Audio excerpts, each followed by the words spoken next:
Hello everyone, welcome to G square. मैं हूं प्रशांत और आज के इस वीडियो में हम पढ़ेंगे क्लास 9th साइंस का second chapter work and energy.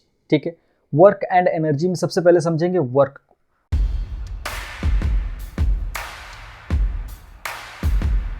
Work हम किससे कहते हैं? ठीक है, कोई भाग रहा है उसे वर्क कहेंगे, कोई चल रहा है उसे वर्क कहेंगे, उसे भी हम कहते हैं कि हाँ अपना काम करने जा रहा है, अपना काम कर रहा है। कोई पढ़ रहा है तो भी हम कहते हैं कि हाँ अपना काम कर रहा है। मैं पढ़ा रहा हूँ तो भी मैं कहूँगा हाँ I am doing my work. ठीक है, बट साइंस की लैंग्वेज में ये सब मेंटल वर्क में आता है। ये सब नहीं, कुछ पार्ट इसमें से मेंटल वर्क में आता है। तो साइंस की लैंग्वेज में वर्क बोलते किसे? फिजिकल वर्क को। इसी से वर्क का डेफिनेशन निकल के आता है कि when the work is set to be done. Okay, तो work is set to be done when a force applied on an object causes the displacement of the object। समझना बहुत ध्यान से। The work is said to be done when a force applied on an object causes the displacement of the object। ठीक है, जैसे मैंने एक ball रख दिया, ठीक है, अब इस पे मैंने फोर्स अप्लाई किया, ये चल के यहां आया, ठीक है, इसने डिस्प्लेसमेंट किया यहां से यहां तक, यहां से यहां तक का इसका डिस्प्लेसमेंट रहा, मैंने ये फोर्स अप्लाइड किया, तो हम कहते हैं कि मेरा वर्क मुझे मिला। और पिछले क्लासेस में आपने पढ़ा होगा, जब भी किसी बॉडी पे फोर्स अप्लाई होता है और एस डिस्प्लेसमेंट ऑब्टेन होता है तो वर्क का फॉर्मूला जो आता है वो आता है W is equal to the magnitude of force applied and the displacement obtain. ठीक है, ये वर्क का बेसिक फॉर्मूला है। लेकिन मैंने क्या कहा, the work is set to be done when a force applied on an object causes the displacement of the object। ठीक है, अब इसमें कंडीशंस बहुत सारे हैं, सिर्फ यही एक कंडीशन नहीं, ये तो एक बहुत सिंपल कंडीशन था कि मैंने फोर्स इस डायरेक्शन में लगाया और बॉल यहाँ से यहाँ आया, डिस्प्लेस हुआ, और work is equal to force into displacement. अब फोर्स इनटू डिस्प्लेसमेंट में फोर्स क्या होता है ये भी हमने अपने लास्ट चैप्टर में पढ़ा हुआ है। डिस्प्लेसमेंट, वही बॉडी जब एक पोजीशन से दूसरे पोजीशन पे आई तो मैंने कहा कि बॉडी डिस्प्लेस कर रही है, तो डिस्प्लेसमेंट उससे हुआ। अब सबसे पहले समझेंगे कि डिस्प्लेसमेंट या फोर्स किस किस डायरेक्शन में अप्लाई कर सकते हैं। इससे पहले हमने पढ़ा था कि जिस डायरेक्शन में डिस्प्लेसमेंट हुआ, बॉडी यहाँ से यहाँ आई, उसी डायरेक्शन में मेरा बेसिक फोर्स भी था। मेरा बेसिक फोर्स जिस डायरेक्शन में डिस्प्लेसमेंट हुआ है, डिस्प्लेसमेंट कहाँ हुआ, यहाँ से यहाँ, फोर्स भी उसी डायरेक्शन में था। लेकिन अब इस चैप्टर में हम ये जानेंगे कि फोर्स की डायरेक्शन उस डायरेक्शन में नहीं भी हो सकती है जिस डायरेक्शन में डिस्प्लेसमेंट हो रहा है। तो फोर्स की डायरेक्शन किसी भी एंगल पर हो सकती है। ठीक है, सबसे पहले देखते हैं कि बेसिक एंगल क्या है और कैसे फोर्स एक्ट करता है उस एंगल पे, और क्या क्या कंडीशंस बन सकती हैं उसके बाद देखेंगे। चलिए, तो जैसा कि मैंने कहा, अब हम समझेंगे कि अगर हमें डिस्प्लेसमेंट उस डायरेक्शन में नहीं मिली जिस डायरेक्शन में मैंने फोर्स अप्लाई किया है, यानी कि इन दोनों के डायरेक्शन में अगर फर्क होगा तो वर्क हम कैसे निकालेंगे। अगर फोर्स की जो डायरेक्शन है वही डिस्प्लेसमेंट की डायरेक्शन है तो W is equal to F into S करेंगे, सिंपल। लेकिन फोर्स की डायरेक्शन और डिस्प्लेसमेंट की डायरेक्शन अलग है। इसका मतलब है कि displacement obtain has a direction different from the force applied. ठीक है, यानी फोर्स और डिस्प्लेसमेंट का डायरेक्शन सेम नहीं है। तो हम वर्क कैसे निकालेंगे ये समझेंगे। ठीक है, तो एक एग्जाम्पल से देखते हैं इसको। मैंने मान लिया कि ये कोई बॉक्स रखा हुआ है, ठीक है, ये एक प्लेन पे रखा हुआ है। अब मैं फोर्स यहाँ अप्लाई करूंगा तो यहाँ जाएगा, ठीक है, लेकिन मैं फोर्स अप्लाई कर रहा हूं यहाँ नॉट बांध के एक धागे से इस डायरेक्शन में फोर्स अप्लाई कर रहा हूं। ठीक है, अब अगर इस बॉक्स में इस डायरेक्शन में फोर्स अप्लाई करूंगा तो बॉक्स ऐसे तो जाएगा नहीं। बॉक्स का डिस्प्लेसमेंट का डायरेक्शन क्या रहेगा, यही रहेगा। डिस्प्लेसमेंट का डायरेक्शन क्या रहेगा, यही रहेगा। अब यहाँ पर फोर्स का डायरेक्शन ये हो गया और डिस्प्लेसमेंट का डायरेक्शन ये हो गया। ऐसे कंडीशन में हम वर्क कैसे कैलकुलेट करेंगे? दोनों का डायरेक्शन जब सेम था तो W is equal to F into S मैंने कर दिया, लेकिन दोनों का डायरेक्शन यहाँ पर अलग है। फोर्स यहाँ है और डिस्प्लेसमेंट यहाँ मिल रहा है। होता यह है कि फोर्स का कुछ पार्ट ही हमको ये डिस्प्लेसमेंट देने में हेल्प करता है, जो फोर्स हमने अप्लाइड किया F। ठीक है, वो पार्ट कितना होता है वो समझेंगे इससे कि इसने हॉरिजॉन्टल से एंगल क्या बनाया। अब ये हॉरिजॉन्टल लाइन ये हो गई, इसने एंगल हॉरिजॉन्टल से बनाया है थीटा। मान लेते हैं थीटा एंगल पे ये फोर्स मैंने लगाया, ठीक है। अब with the help of trigonometry हम ये निकालेंगे कि इस फोर्स का कितना पार्ट हॉरिजॉन्टल में लगेगा। हॉरिजॉन्टल में लगने वाला फोर्स अगर मुझे मिल गया, उस फोर्स को मैं लूंगा, डिस्प्लेसमेंट से मल्टीप्लाई कर दूंगा, तो सिंपल मेरा वर्क आ जाएगा, ठीक है। अब with the help of trigonometry जो राइट एंगल ट्रायंगल में हम लगाते हैं, अगर मैंने यहाँ पर ये परपेंडिकुलर ड्रॉ किया, तो ट्रिग्नोमेट्री जो हम 9th में आने वाले चैप्टर्स में पढ़ेंगे भी, उसमें कॉस थीटा जो आता है, ये थीटा है, इसका कोसाइन एंगल यानी कि कॉस थीटा को डिफाइन किया जाता है बेस अपॉन हाइपोटेनस, ठीक है, बेस अपॉन हाइपोटेनस। अब यहां पर डायरेक्शन लग रहा है एफ, और मुझे चाहिए इस डायरेक्शन का फोर्स, कि इस डायरेक्शन में वो फोर्स कितना लग रहा है। मैंने मान लिया इस डायरेक्शन में फोर्स लग रहा है एफ डैश, ठीक है। तो कॉस थीटा को जो डेफिनेशन के अकॉर्डिंग कॉस थीटा की वैल्यू क्या आ जाएगी, cos theta is equal to base की वैल्यू क्या है एफ डैश अपॉन हाइपोटेनस, कितना, जितना फोर्स मैंने अप्लाई किया था, जो था ओरिजिनल फोर्स। तो फोर्स मुझे मिला क्या एफ डैश, वो कैसे निकालेंगे, मेरा आ जाएगा कॉस थीटा, क्या आ गई है एफ आके मल्टीप्लाई हो जाएगा, is equal to F dash, ठीक है। तो मैं अपना बेसिक फॉर्मूला ले लूंगा वापस, जो क्या था W is equal to F into S. लेकिन अब ये एफ क्या हो चुका है, चेंज हो चुका है, ये एफ नहीं रहेगा, ये एफ डैश हो गया, और एफ डैश की वैल्यू मैंने यहां पर निकाल ली है, ठीक है। एफ डैश की वैल्यू है एफ कॉस थीटा, ठीक है। तो वो आ जाएगा F cos theta into S, जो बुक में आपको नॉर्मली देखने को मिलता है कि W is equal to F into S cos theta. बात वही है, चाहे आप F cos theta into S लिखें, चाहे F into S cos theta लिखें, बात एक ही है। अब कॉस थीटा लिखा है, थीटा के एंगल पे डिपेंड करेगा कॉस थीटा की वैल्यू, ठीक है। अब कॉस थीटा की कुछ वैल्यूज हमें याद होनी चाहिए, ठीक है, उसको देख लेते हैं। कॉस थीटा की कौन सी वैल्यूज याद होनी चाहिए, अब मैं लेता हूं कॉस थीटा, ठीक है। तो थीटा की कौन सी वैल्यू याद करते हैं हम लोग, थीटा इक्वल टू जब 0 होगा, theta equal to 30, theta equal to 45, theta 60 और थीटा 90। ये एंगल है, कौन सा एंगल, जिस एंगल के इंक्लिनेशन पे हॉरिजॉन्टल से कितने एंगल के इंक्लिनेशन पे मैंने फोर्स लगाया है, वो बताता है थीटा, ठीक है। देखिए नॉर्मल फोर्स अप्लाई किया जाएगा in the direction of displacement, तो हमको सीधे W इक्वल टू FS लगा देना है। लेकिन अगर ये क्वेश्चन कह रहा है कि the force is been inclined with the theta angle of the horizontal, the theta angle horizontal पे लेके मैंने अगर फोर्स अप्लाई किया, the force is been employed with the angle of theta from the horizontal, ऐसा बोलेगा question कि the force is been employed with the angle of 30, 60 from the horizontal. उसको solve कैसे करेंगे, इसका न्यूमेरिकल्स भी देखेंगे, ठीक है। तो सबसे पहले थीटा का एंगल याद कर लेते हैं। तो इस केस में कॉस थीटा की वैल्यूज़ क्या होती है, यहाँ पर कॉस 0 की जो वैल्यू आएगी वो 1 होती है, कॉस 30 की जो वैल्यू होती है वो होती है √3/2। याद करते चले साथ में, कॉस 45 की जो वैल्यू होती है वो होती है 1/√2। फिर कॉस 60 की जो वैल्यू होती है 1/2, और कॉस 90 की वैल्यू 0 होती है। जो ये बहुत यूज में आता है कॉस 90, और कॉस 0 बहुत यूज में आता है। कॉस 0 कब लगेगा, जब थीटा की वैल्यू 0। सिंपल है, अगर इस फॉर्मूले में कॉस थीटा यानी कि ये थीटा 0 हो जाए, यानी कि ये कब 0 होगा, जब फोर्स का डायरेक्शन उसी डायरेक्शन में होगा जिस डायरेक्शन में डिस्प्लेसमेंट, ठीक है। ये थीटा मैंने 0 कर दिया, यानी कि फोर्स मैं ऐसे ही अप्लाई कर रहा हूँ, तो मेरा थीटा क्या हो जाएगा 0, और कॉस 0 की वैल्यू मैंने बताया 1 होता है, ये वैल्यू 1 हो जाएगी, तो W इक्वल टू FS ये मेरा ओरिजिनल ही हो जाएगा।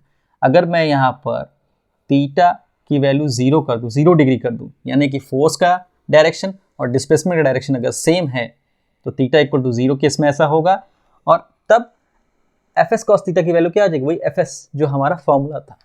तो FS तभी के लिए था जब डिस्प्लेसमेंट का डायरेक्शन और फोर्स का डायरेक्शन सेम था, लेकिन अब ऐसा नहीं होगा। अब जो क्वेश्चंस आएंगे 9th में, उसमें फोर्स का और डिस्प्लेसमेंट का डायरेक्शन कुछ न कुछ अलग रहेगा। जरूरी नहीं है कि सेम भी हो सकता है, अपोजिट भी हो सकता है। मैं आपको बता दूं, अभी केसेस हम देखेंगे, ठीक है। तो सबसे पहले ये समझ लिया कि अगर क्वेश्चन आया वर्क निकालने के लिए जब फोर्स और डिस्प्लेसमेंट की डायरेक्शन अलग अलग हो, सेम ना हो, तो हम कैसे निकालेंगे? फॉर्मूला लगाएंगे W=F(s)cos(θ).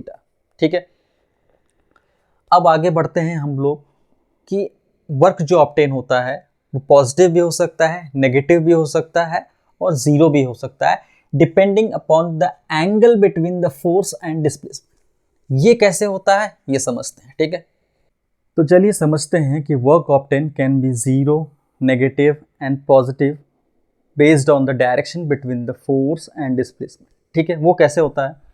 अगर मैंने कह दिया किसी ऑब्जेक्ट पे, कोई एक ऑब्जेक्ट है, ठीक है, ये ऑब्जेक्ट है हमारा पॉइंट ऑब्जेक्ट, मैंने कहा अगर फोर्स की डायरेक्शन ये है और डिस्प्लेसमेंट की डायरेक्शन ये है, यानी कि जस्ट अपोजिट, क्या ऐसा हो सकता है? सबसे पहले सोचना जरूरी है, क्या ऐसा हो सकता है? बिल्कुल हो सकता है। कैसे? एग्जांपल्स देखेंगे हम लोग। अब फोर्स की डायरेक्शन ये है, इस पॉइंट पे, पॉइंट ऑब्जेक्ट पे फोर्स की डायरेक्शन ये है और डिस्प्लेसमेंट की भी डायरेक्शन क्या है? यही है। ठीक है, ये तो नॉर्मल है, हम जानते हैं फोर्स अप्लाई करेंगे तो वहीं पर डिस्प्लेसमेंट होगा। तो ये बहुत सिंपल एग्जांपल है जो हम सब जानते हैं। तीसरा, फोर्स अप्लाई किया इस डायरेक्शन में और डिस्प्लेसमेंट मिला इस डायरेक्शन, क्या ऐसा हो सकता है? और अगर ऐसा होगा तो वर्क डन क्या होगा? इस केस में वर्क डन क्या होगा, इस केस में वर्क डन क्या होगा, इस केस में वर्क डन क्या होगा? इसी से हम निकाल पाएंगे और समझेंगे कि वर्क पॉजिटिव, नेगेटिव और जीरो कब होता है। ठीक है, इस केस में अगर मैं बोलूं कि cos थीटा की वैल्यू क्या होगी, हमारा बेसिक फॉर्मूला वही लगेगा। हाँ, W=F(s) cos थीटा। ठीक है, यहां पर cos थीटा क्या है? The angle between the force and displacement, simple. ठीक है, अब इस केस में अगर मैं बात करूं, ये क्या केस अगर पहला है, इस केस में फोर्स और डिस्प्लेसमेंट में एंगल कितना आ रहा है? जीरो आ रहा है। इस केस में मेरा थीटा क्या हो जाएगा? जीरो। एंड आई नो कि cos 0 इज इक्वल टू 1 होता है। ठीक है, तो मेरा फॉर्मूला क्या आ जाएगा? W=F(s). जो भी वैल्यू आएगा, वर्क मेरा क्या हो जाएगा इस केस में? पॉजिटिव। यहां पर वर्क पॉजिटिव हुआ, तो when the work is positive, when the direction of force and displacement is same. ठीक है, ऐसे केस में वर्क पॉजिटिव होगा। नॉर्मली ये हर चीज के लिए अप्लाई होता है। इसका एग्जांपल्स में हम ले सकते हैं, किसी भी चीज पे फोर्स अप्लाई करेंगे और अगर उसी डायरेक्शन में डिस्प्लेसमेंट हो रहा है, मैंने कहा बॉल का एग्जांपल दिया था आपको मैंने, तो हम कहेंगे कि वर्क पॉजिटिव है। अब देखते हैं वर्क इस केस में क्या होगा जब फोर्स इस डायरेक्शन में हो और डिस्प्लेसमेंट इस डायरेक्शन में हो रहा है। यानी कि ये जरूरी नहीं कि डिस्प्लेसमेंट नीचे ही हो और फोर्स यहाँ राइट एंगल पे ही दिया, यानी कि राइट साइड में ही दिया जाए। दोनों के बीच में एंगल 90 है, ये मैटर करता है। ठीक है, दोनों के बीच में, यानी कि फोर्स और डिस्प्लेसमेंट के बीच में एंगल 90 है, वो मैटर करना चाहिए, ध्यान देना। अब इस केस में थीटा कितना आ गया दोनों के बीच में? 90। तो यहां अगर मैं लगाऊंगा W=F(s) cos 90। cos 90 की वैल्यू मैं बता चुका हूं, cos 90 की वैल्यू होती है 0। ठीक है, तो वो हो जाएगा F(s)(0) और ये वैल्यू दे देगा मुझे, वर्क की वैल्यू क्या आ जाएगी? 0। वर्क की वैल्यू यहाँ 0 है। ये कब हो सकता है? सिंपल, मैं कोई एक थ्रेड में किसी एक स्टोन को टाई करूं और उसे स्विंग करूं। ठीक है, अगर मैं स्विंग करता हूं उसको, तो ये हो गया एग्जांपल, मैंने ये थ्रेड लिया और मैं स्विंग कर रहा हूं। ठीक है, अब अगर मैं स्विंग कर रहा हूं तो मैंने जो फोर्स लगाया है, उसके ऊपर जो फोर्स लगाया है वो कौन सा है? सेंट्रीपिटल फोर्स, जो उस धागे के ऊपर काम करेगा, जिसके वजह से वो राउंड घूम रहा है। वो कहां पर लगता है? Towards the centre. ठीक है, यहां पर फोर्स एक्ट करेगा और डिस्प्लेसमेंट कहां हो रहा है उसका? यहां पर। किसी भी पॉइंट पे उसका जो डिस्प्लेसमेंट होगा वो टेंजेंशियल होगा, उस सर्कल के परपेंडिकुलर जाता हुआ, उस सर्कल के परपेंडिकुलर जाता हुआ होगा और फोर्स लग रहा है टुवर्ड्स द सेंटर। तो इनके बीच में एंगल हमेशा क्या रहेगा? At each point, all the point basically, इसके बीच में एंगल कितना बनेगा? डिस्प्लेसमेंट और फोर्स के बीच में जो एंगल बनेगा वो हमेशा 90 होगा। यानी कि वर्क डन कितना आएगा मेरा? 0। ऐसे केस में मेरा वर्क डन 0 है जब भी इन दोनों के बीच में एंगल 90 हो। इसका एक बहुत अच्छा एग्जांपल है कि अगर हम बात करें, कोई एक आर्टिफिशियल सैटेलाइट है जिसे मैंने भेजा है ऊपर चक्कर लगाने के लिए अर्थ का, वो अर्थ का चक्कर लगा रहा है, ठीक है। उसके ऊपर जो फोर्स काम कर रहा है वो कौन सा है, gravitational force of the earth, ठीक है, जो सेंट्रीपिटल फोर्स का काम कर रहा है। और उसका डिस्प्लेसमेंट हर एक पॉइंट पे क्या है, 90 डिग्री। ऐसे ही वो हमेशा अपने ऑर्बिट के टेंजेंशियल होगा उसका डिस्प्लेसमेंट, और जो ग्रेविटेशनल फोर्स ये वही होगा जो अर्थ की तरफ काम कर रहा होगा, अर्थ के सेंटर की तरफ, जो ये ऐसा होगा, मतलब यही चीज़ होगी वो। अगर उसका मैं फिगर बनाऊंगा तो यही फिगर होगा, ठीक है। यहाँ पर मेरा अर्थ आ जाएगा बीच में, और इतनी दूर पे ऑर्बिट उसका है, फोर्स डाउनवर्ड लग रहा है टुवर्ड्स अर्थ, डिस्प्लेसमेंट का डायरेक्शन ये है। इस केस में भी दोनों के बीच में एंगल कितना बनेगा, 90, और वर्क डन कितना होगा, 0। इसका मतलब किसी ऑर्बिट को घुमाने के लिए the work done by the gravitational force of the earth is 0। एक बहुत ही इंपॉर्टेंट बात है ये, ठीक है।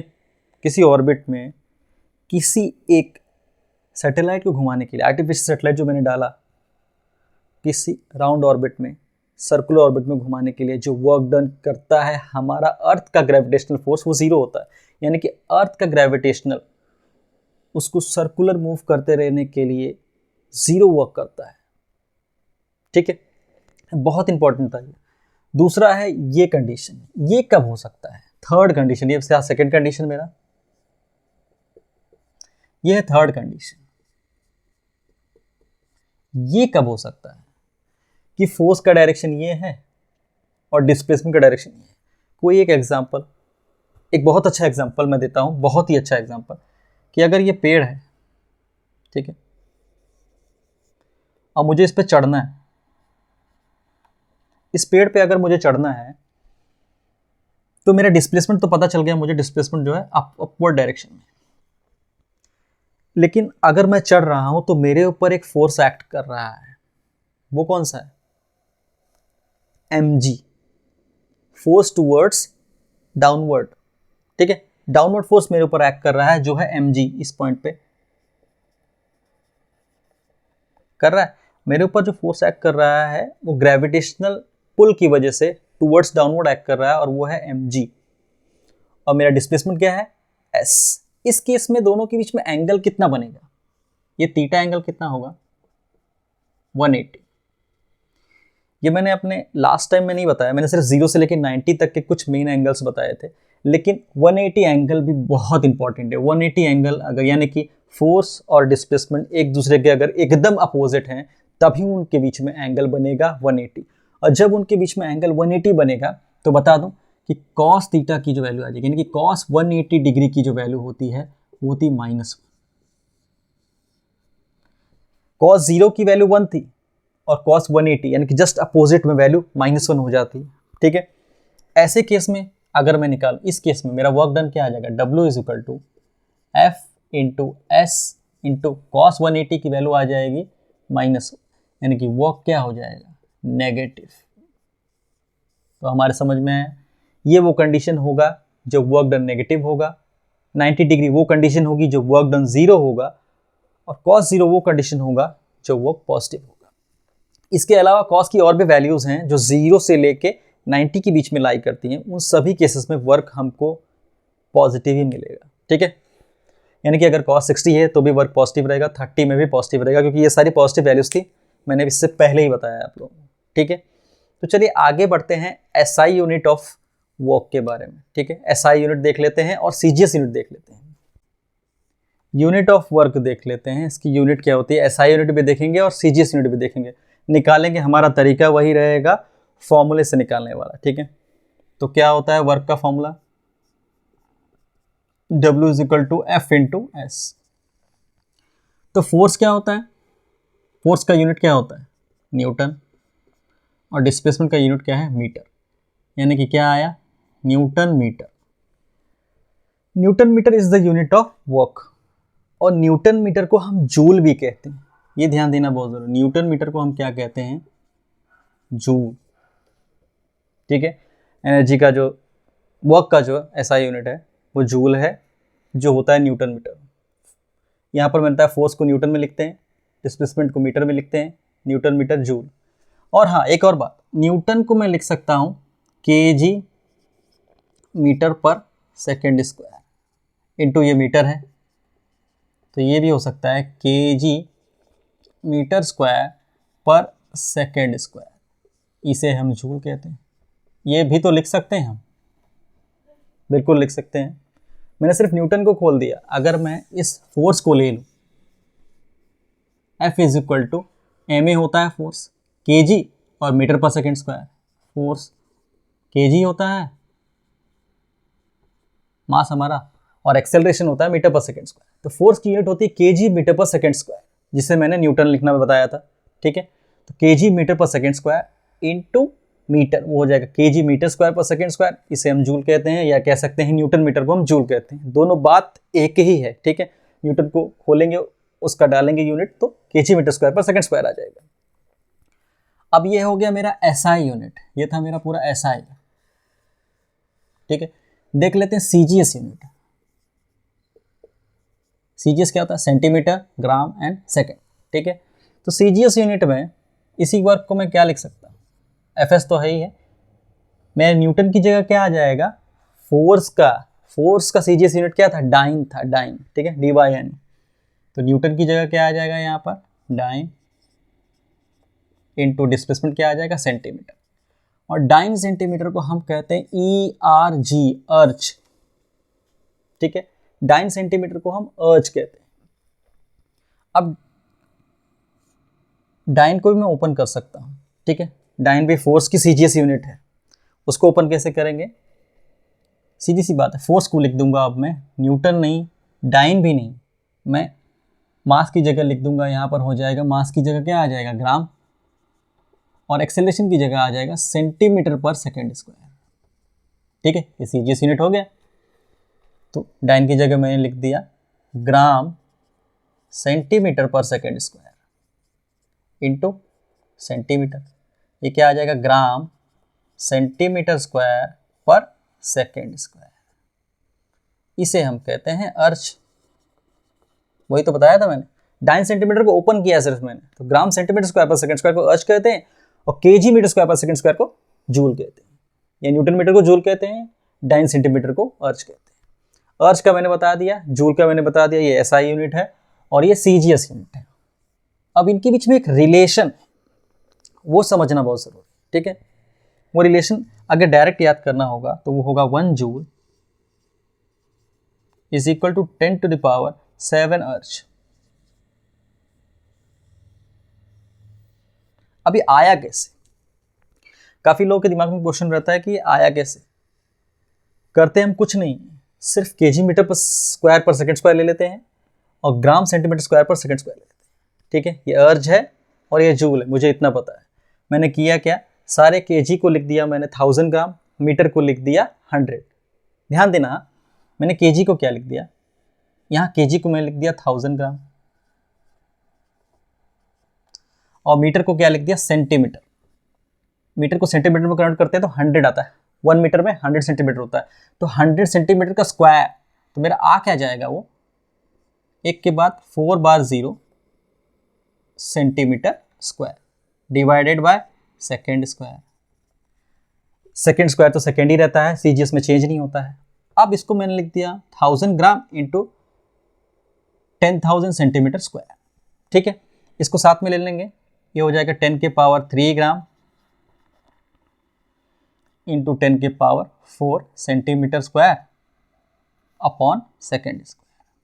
इसको मैं सॉल्व करके लिख सकता हूँ, 10⁻³ 10⁻⁴ आ जाता है 10⁻7, और बचा क्या? ग्राम सेंटीमीटर स्क्वायर पर सेकेंड स्क्वायर।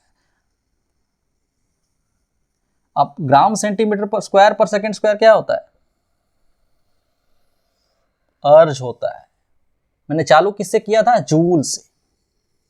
जूल की वैल्यू होती है kg मीटर स्क्वायर पर सेकेंड स्क्वायर, उसको मैंने ओपन कर दिया, kg को ग्राम में कन्वर्ट किया 1000 ग्राम, मीटर स्क्वायर को मैंने सेंटीमीटर स्क्वायर में किया 10,000 सेंटीमीटर स्क्वायर, सेकेंड ही रहा।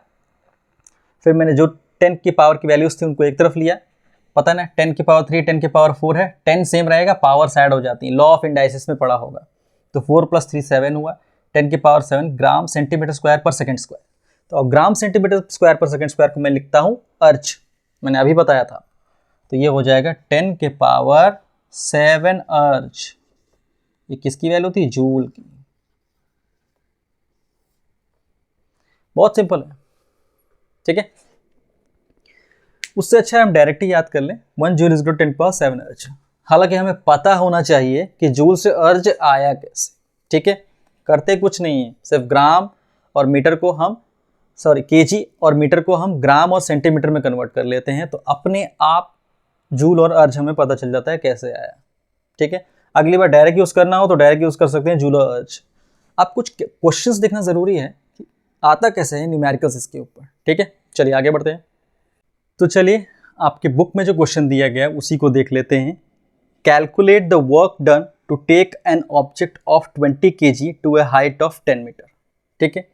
कह रहा है calculate a work done, calculate work done मुझे निकालना है, ठीक है। और क्वेश्चन क्या कह रहा है, to take an object of mass 20 kg to a height of 10 metre, ठीक है। 20 kg का कोई ऑब्जेक्ट है, 20 kg है, इसको मुझे ऊपर लेके जाना है, कितना ऊपर, 10 मीटर।